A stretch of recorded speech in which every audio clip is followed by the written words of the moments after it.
Pam Bondi going in front of the House floor and saying, you know, if they don't. all come out, and then we had this conversation actually a couple of months ago. I think you remember what my thoughts were on Pam Bondi, and some things, you know, they turn out to be correct. And so what she said is that if all the files get released, the system will collapse. Well, guess what? Sometimes the system should fucking collapse, because I'd rather live in a collapsed system. Yes, I'd rather live in a collapsed system where we can rebuild right than keep things as the status quo just to elevate people who have possibly committed atrocious crimes against the state, against the American people. No one is above the law. So I have no problem with that whatsoever. It's just, it has to be controlled demolition. Yeah. Because let's look at it right now. How many superpowers are our enemies? Yeah, quite a few, unfortunately. Right. And if that happens, that's as bad. It's actually probably worse than a civil war. Yeah, yeah. And a civil war can very well come out of it, because we're already frustrated with each other politically. Yeah. You know, and this is coming from an independent. I don't have a side.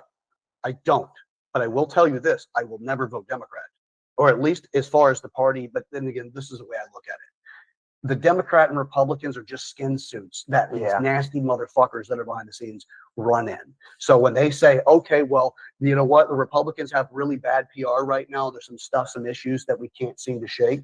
Let's go ahead and abandon that. The people know the faces they've seen, what they've been told to say, because their handlers told them to say whatever they did. And then their reputation is the one on the line. And then you find out those nasty motherfuckers behind the scenes, all they did is just said, okay, looks like we're wearing blue today. And they just constantly played this shit. It's national. This is part of the globalist issue.